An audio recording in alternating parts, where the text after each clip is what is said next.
The F-104 Starfighter wasn't just fast, it was dangerously fast. Born from Kelly Johnson's ambition to build the smallest airframe around the mightiest engine, it became a machine that punished hesitation. In Germany, it destroyed almost a third of its own fleet and killed 116 pilots. So, how did a world record-setting interceptor become the Luftwaffe's most feared assignment? This video dissects how a jet designed for the edge of space was forced into treetop-level flight paths, and why that mismatch sealed its deadly reputation. The fastest aircraft of its day also became one of the most feared among those who flew it. The Lockheed F-104 Starfighter promised speeds above Mach 2 and an unmatched rate of climb. Yet within a decade, it had earned the nickname Widowmaker. The contradiction lay in its design, a marvel of aerodynamics built with a singular purpose that left no margin for error once mission requirements changed. Kelly Johnson's Skunk Works team conceived the F-104 in the mid-1950s by stripping every element down to the essentials. The objective was altitude and acceleration, nothing else.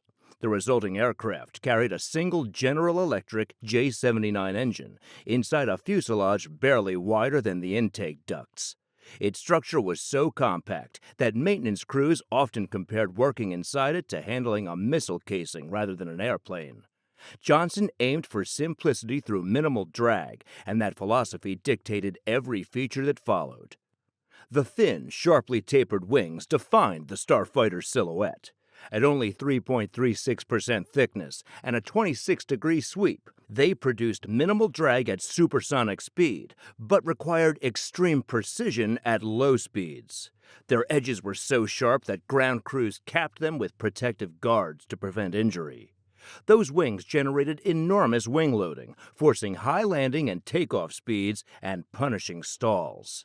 The aircraft could sustain a lift-to-drag ratio of roughly 9, ideal for straight-line stability, but disastrous for tight turns or rapid deceleration. The J-79 engine gave the Starfighter its extraordinary performance. When operating correctly, it delivered thrust capable of pushing the aircraft past twice the speed of sound and beyond 90,000 feet in climb profiles. But early versions were temperamental. Compressor stalls and flame mounts occurred during steep maneuvers or sudden throttle transitions, particularly in the F-104A and C models. Pilots who lost thrust had little glide capability because of the tiny wing area. Once power was gone, the margin between controlled descent and loss of control was narrow. As designed, the F-104 was meant to intercept Soviet bombers high above weather systems in clear skies. Its bubble canopy gave excellent visibility, and its radar and missile armament matched that intercept concept. But when stationed in Europe, those same design assumptions failed. Northern climates presented low cloud ceilings, short runways, and frequent crosswinds, all hostile to a machine that needed long, clear approaches. The United States Air Force soon found its range too short for extended patrols and its payload too light for practical strike missions.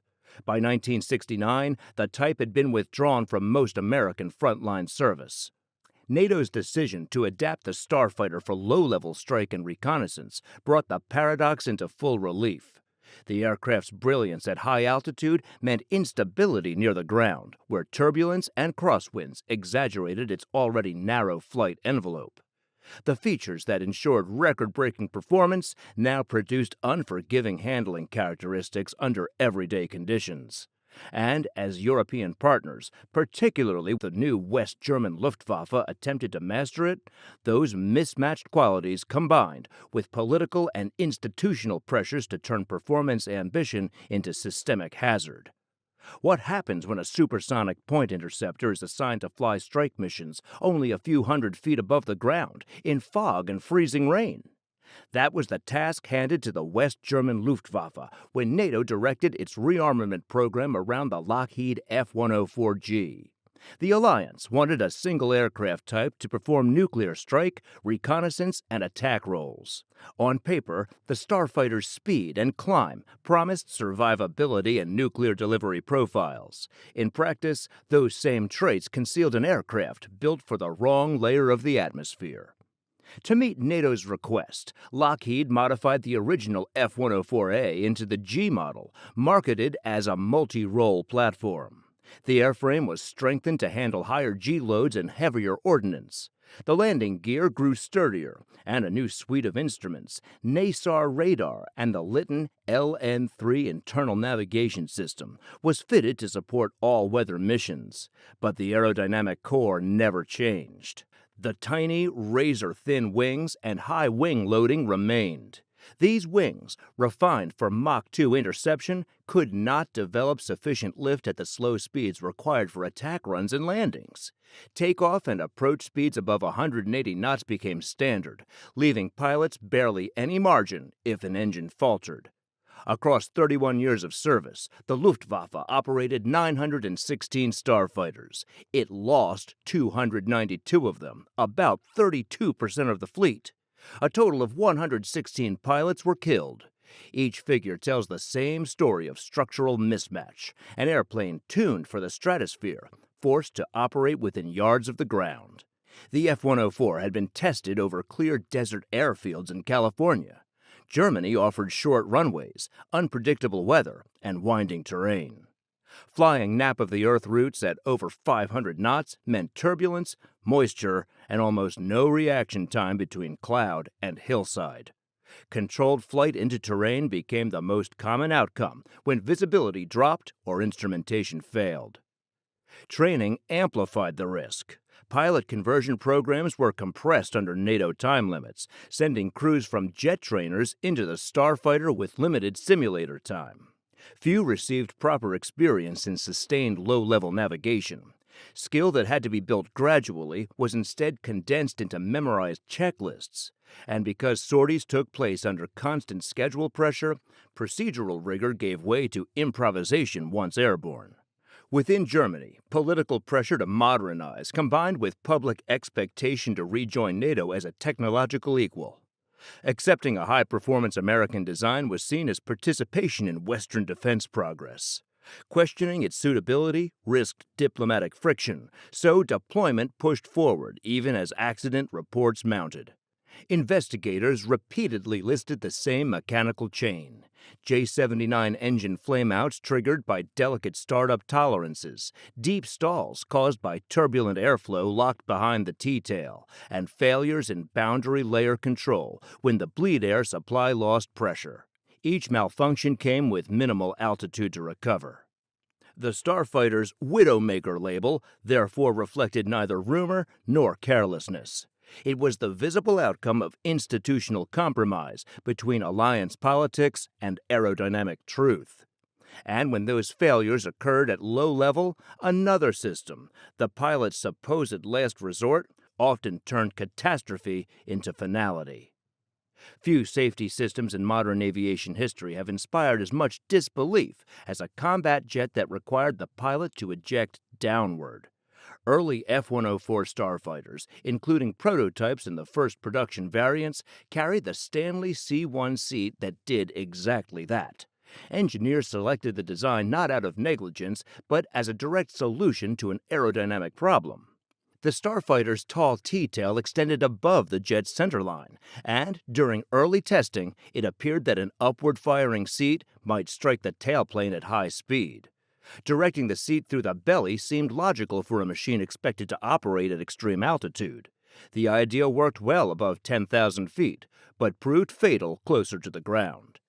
Ejecting downward meant that recovery depended entirely on altitude. If the pilot left the aircraft below roughly 1,500 feet, there was simply no distance for the parachute to deploy before impact. 21 pilots died as a direct result of that design. One of the most telling incidents involved test pilot Ivan Kinchlow, whose engine failed at about 2,000 feet. He attempted to roll the jet inverted to achieve an upward trajectory before firing the seat. The maneuver failed to develop in time, and the crash followed within seconds. The last recorded downward ejection in 1959 left little doubt. The concept was theoretically sound, but operationally unrecoverable for low-level missions. By this point, Lockheed engineers had realized the risk. The company developed the C-2 upward-firing seat. installed first in later American F-104 models. NATO partners later mandated the British Martin Baker Mark 7 00 system, capable of safe launch even at zero altitude and zero airspeed. The upgrade transformed survival odds, but replacing the earlier seats across hundreds of airframes demanded money and coordination that came slowly. Procurement chains between Lockheed, NATO logistics commands, and individual air ministries bogged down in paperwork, so a mix of seat types persisted for years. The transition created confusion in training as well. Pilots who had flown downward seat aircraft carried over the instinct to eject by pushing the handle located beneath the instrument panel. After conversion, the same motion could delay ejection instead of saving them.